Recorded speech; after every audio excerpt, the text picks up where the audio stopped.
Niarany konduta amin'ny gouvernemanta malagasy ny vondrona européenne tafiditra ao anatin'ny fanatsarana ny hoavin'ny Madagasikara zany na eo amin'ny sehatra sosialy na ihany koa eo amin'ny sehatra ara-toekarena. Teboka efatra no diniana nandritrilay dinika politika teo amin'ny gouvernemanta malagasy sy ny vondrona européenne androany tetsy Mazoarivo. Ny sehatra ny toekarena, ny fotodrafitrasa sy ny fanomanana ny fifidianana ary ny fanatsarana ny sehatra maro toy ny jiramano anisan'ny voaresaka nandritra izao dinika ara-politika izao.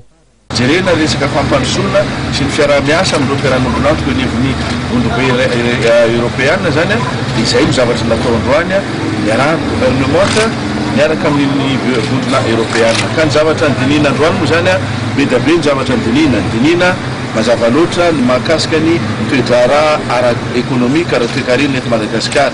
Inona ny miezaka izay efa vita, inona ny zavatra mbola misy vita, inona ny mbola ahafahana miara-miasa amin'izareo, be dia be ny zavatra andesana.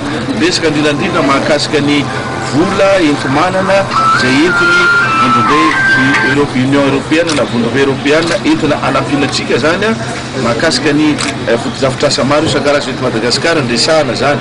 Resaka ihany koa indrindra mahakasika ny fanomanana ny fifidianana izay ho avy, fanomanana fifidianana izay iverina fa atao ao anatiny mangarahara andraisan'ny rehetra anjara ary tsy isy fanakianana mihitsy izay ny tena tanjona resana izay zavatra izay. Ny resaka ihany koa zany androany mahakasika ny hoe ahoana no atao mba hanatsarana ireo sehatra maro izay manahirana amin'izao fotoana izao toy ny orinasa jirama, toy ny hoe ahoana no atao amin'ny ady atao amin'ny fanondranana ny tsokosoko ireny arena sarobidiny Madagasikara reny andresana zavatra izay. Amin'ny dinika politika izay ho tarian'ny filoham-pirenena sy ny ambasador'ny vondrona européenne eto Madagasikara moa no andiniana ny ambangovangony sy ny tsepreny amin'ireo zavatra rehetra voadinika ireo. Fa dia ny fomba entina ampiasana ny vola avy amin'ny vondrona européenne ihany no anisan'ny tena voaresaka androany.